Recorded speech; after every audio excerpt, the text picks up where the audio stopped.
अस्सलामुअलैकुम प्यारे बच्चों, कैसे हैं आप सब। उम्मीद करती हूँ खैरियत से होंगे। आज हम बाग़े उर्दू अमली किताब का पढ़ेंगे। अपना सफ़ा नंबर 7 खोलिए। सफ़ा नंबर 7 पे देखिए ये क्या है। ते। Very good. ते के ऊपर कितने नुक्ते हैं? 2। और ते से क्या कुछ बनता है? ये क्या है? तरबूज। और ये क्या है? तेताला। और ते की आवाज़ क्या होती है? त।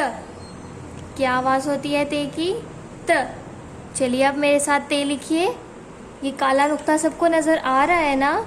इस काले नुक्ते से हम ते लिखना स्टार्ट करेंगे। ते के ऊपर 2 नुक्ते। दोबारा से।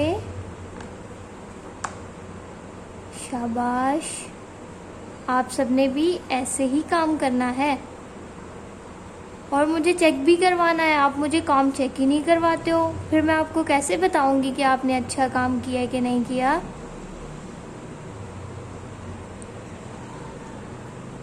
ऐसे ही आपने सफ़ा नंबर 7 को मुकम्मल करना है। और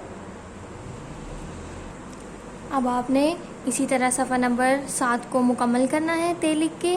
और तरबूज में इस एरिए में आपने रेड कलर करना है, लाल रंग करना है और बाकी तरबूज को ग्रीन करना है। ओके, हरा रंग। और ताले में अपनी पसंद का रंग भरना है आपने। ओके, अल्लाह हाफ़िज़।